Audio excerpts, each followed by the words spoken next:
Ka njerëz që i takon në jetë dhe të mbeten përgjithmonë si një pasuri e çmuar. Ti je njëra prej tyre, Flora. Gazetare, publiciste e talentuar me një penë të hollë dhe një shpirt poetik, ke nxjerrë në dritë figurat më të ndritura dhe më të suksesshme shqiptare, si në Shqipëri, ashtu edhe në diasporë, duke dëshmuar se vlerat e kombit tonë nuk njohin kufi. Ti je si një thesar, Flora, gjithmonë plot ide, iniciativa të vlefshme, mendime të urta dhe frymëzim. Ke aftësinë e rrallë të ndezësh shpresë, të nxisësh mendimin dhe të mbjellësh optimizëm tek të tjerët.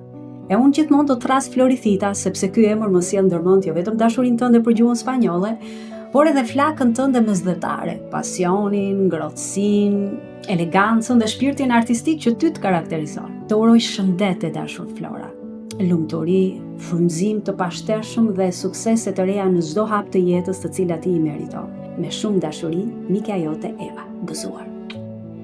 Të uroj edhe 100 vjeç të tjera, kaq aktive, kaq e dashur, kaq e ëmbël siç je.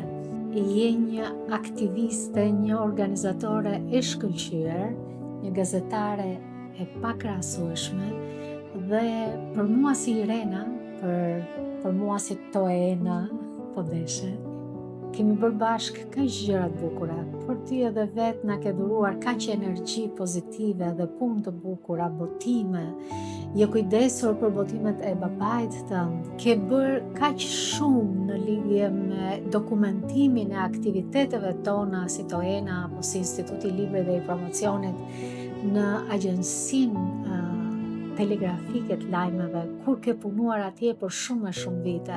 Falenderoj shumë që ekziston, falenderoj shumë që të kam shoqe dhe mikesh të ngushtë dhe të uroj që ta shijosh këtë ditëlindje si asnjë tjetër më parë. Asnjëherë nuk kam kërkuar rrugën më të lehtë. Kam kërkuar të jem në paqe me veten time. Ndoshta kjo ka qenë arsyeja që unë kur nuk e shita profesionin tim. E kur punon kështu, ndoshta nuk bëhe pasuri. Por të qenit vetja, edhe kjo është një pasuri e madhe.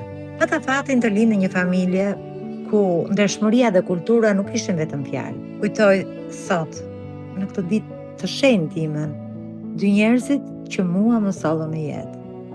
Nënën time, doktoresh Margarita Pano, dhe babain tim, Niko Nikola, shkrimtar dhe publicist. Nuk më ndan vetëm jetën, të dy më mësuan si duhet ta jetoj jetën. Nga ata mësoa se dinjiteti nuk negociohet dhe se emri ndërtohet vetëm me ndershmëri. Ndaj për mua dhe për motrën time të shtrenjtë, Zanën, të dy mbeten gjithmonë shembullin më i bukur. Por në këtë rrugëtimin tim nuk kam qenë vetëm, sepse gjithmonë kam pasur pranë motrën time, Zanën, e për këtë jam mirënjohëse gjithë jetën. Por kam pasur edhe një pasuri tjetër.